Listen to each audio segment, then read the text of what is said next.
Hello, আসসালামু আলাইকুম। This is Risha কবির। আপনারা সবাই কেমন আছেন? আপনাদের তো অনেকটাই ভালো আছি। এই তো বছরের প্রথম আমাদের ঘরে আজকে বড়াই মাখা হবে। এই বড়াইগুলো আমরা গাজীপুর থেকে আনছিলাম। রিসোর্ট থেকে আসার টাইমে আমরা দেখি অনেকগুলো চাচা বড়াইগুলা বিক্রি করতেছিল। অনেক টক টক মিষ্টি। সেই ভিডিওটা আর করা হয় নাই।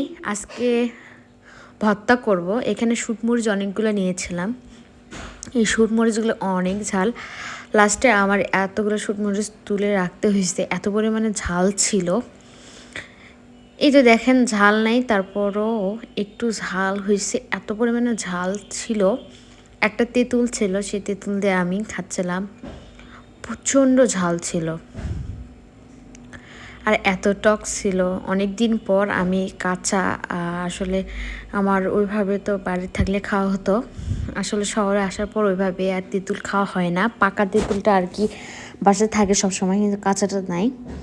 আর এত পরিমাণে ঝাল আসতেছিল, এখন আমার জিহ্বার পানি আসতেছে এই ভিডিও ভয়েস দিতে এসে। তারপর আমি এখানে বড়াইগুলো ভর্তা করব। পাকা বড়িগুলো নিয়েছি আর অনেক মজার ছিল। বাইরের শব্দগুলো আপনারা ইগনোর করবেন প্লিজ। আর আমার মেয়ে তো খাওয়ার জন্য পাগল হচ্ছিলো, কিন্তু এত পরিমাণে ঝাল হয়েছে আর টক, সে তো খাইতে পারতেছিল না। আমরা দুজনেই খাচ্ছিলাম।